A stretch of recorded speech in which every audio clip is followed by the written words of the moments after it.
Olá, seja muito bem-vindo ao Clube de Cinema de Duas Portas. Eu sou Bruno Albuquerque e eu vi Como Treinar Seu Dragão 2. Eu admito a vocês que eu vi o primeiro filme tem muito pouco tempo, mas imediatamente eu consegui me tornar fã, porque o filme é fantástico, ele tem personagens muito bem construídos e personagens muito bons, inclusive.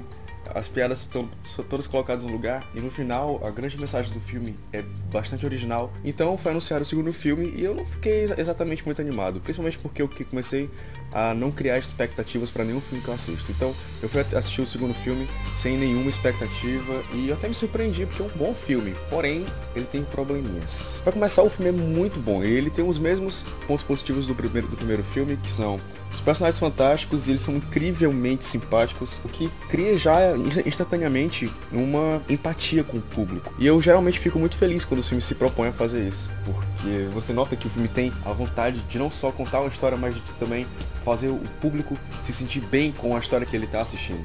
Além disso, os personagens eles são muito bem aproveitados no filme, eles são muito desenvolvidos, muito bem desenvolvidos, porque além de nós vermos tudo aquilo deles que a gente já viu no original, como o Soluço construir a perninha dele, ele ser um inventorzinho, ele agora é um explorador, ele começa a viajar com o nome do dragão dele. Qual é o nome do dragão dele? Puta que pariu. Qual é o nome do dragão?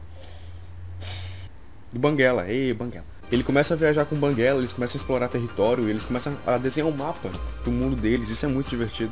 Também a gente começa a ver um lado mais sensível da namorada dele, além dos outros personagens que lá no primeiro filme eu tinha achado eles um tanto apagados, mas aqui eles estão muito bem aproveitados. E também novos personagens que são introduzidos que eu também não queria falar para não estragar muito certas surpresas. Por falar em surpresa, o filme consegue prender a atenção do público até o final, principalmente porque nos apresenta diversas reviravoltas no decorrer do filme, e isso cria automaticamente um clima de apreensão por parte do público, tipo, querer saber o que é que vai acontecer depois, já que aconteceram coisas que a gente não esperava, o que é que vai acontecer em seguida. Isso funciona em qualquer filme, e isso emprega isso muito bem. A trilha sonora é fantástica, eu não digo isso só porque eu gosto muito de Sigur Rós e o carinha que compôs a trilha sonora. Agora eu realmente esqueci o nome, tô muito esquecido hoje, eu esqueci o nome do cara.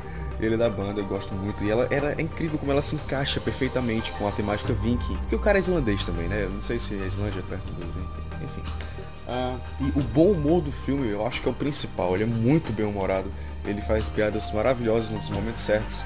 O filme não se desvia para contar as piadas dele. Foi um problema que eu vi recentemente no Muppets 2. Ele desvia a história para fazer as piadas. Tipo, tem cenas lá completamente desnecessárias que existem apenas para contar uma piada.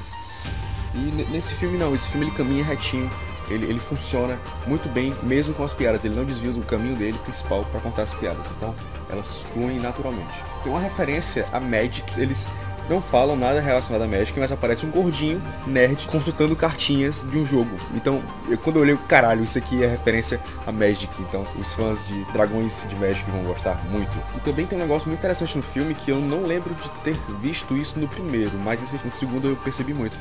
Que ele usa o plano de fundo das cenas para contar piadas ou para contar um pouco mais da história. Normalmente no decorrer do filme ele usa para contar piadas, mas funciona tão bem e é um recurso tão bem utilizado porque ele não tira a atenção daquilo que realmente está acontecendo na cena, está em primeiro plano, que ele também coloca o que está em segundo plano fora de foco, funciona muito bem. Agora, como eu falei, o filme é problemático em alguns pontos. Primeiro problema, ele repete a mesma fórmula estrutural do primeiro filme, é a mesma estrutura do primeiro filme. E também porque no final acontece uma coisa que também acontece no final do primeiro filme, uma pequena tragédia, né? Então eu fiquei um tanto triste constatando isso, que ele tem a mesma estrutura do filme anterior. Outro problema são as motivações do Soluço, que elas não ficam muito claras. No final do filme ele fica com raiva do Banguela por uma coisa que o filme deixou mais do que claro que o Banguela não tinha noção do que ele estava fazendo. E mesmo assim, ele fica com raiva do Banguela, ele expulsa o Banguela, e quando ele expulsa o Banguela, ele vê que o Banguela, ele se arrepende, fica, não, o Banguela volta. E, cara, é difícil de engolir isso, de verdade. É muito estranho você notar isso num filme que ele tem uma confiança muito grande no público de aceitar isso mesmo sem ter desenvolvido isso antes. Tipo, não explica porque o Soluço age assim. Ah, porque o Banguela fez isso com ele. Mas, cara, o filme deixou claro que o Banguela não tinha noção do que ele estava fazendo. E também, lá no início do filme, ele faz certas coisas, ele parte para alguns lugares e ele toma certas atitudes que ficam meio sem explicação. Você fica sem entender por que ele tá tomando aquela atitude. Mas o pior problema do filme foi o problema dos dois clímaxes, que é o mesmo problema que temos em um Hobbit, o primeiro, E no Django Livre, o Hobbit e o Como Treinar Seu Dragão 2 são 3 filmes que têm esse mesmo problema. Ele tem 2 clímaxes. E qual é o problema do filme ter 2 clímaxes? Na verdade, o principal problema é porque o clímax, ele é o ponto alto do filme. É pra onde o filme caminhou. E quando você abaixa a tensão, pra logo em seguida criar uma outra tensão, criando um outro clímax, o público tá exausto já, eu não diria exausto, o público tá... Ele foi consumido já pelo clímax anterior. E pra ele querer consumir o clímax seguinte, tem que ser um clímax muito interessante, o que geralmente não acontece. O que não aconteceu no Hobbit, no Django, porque é exatamente o mesmo clímax anterior, e no caso do Como Treinar o Seu Dragão, é o mesmo caso do Django. O filme para num ponto, aí ele dá uma queda, e depois ele volta de novo pro mesmo ponto que ele estava anteriormente. Ou seja, essa queda foi completamente desnecessária.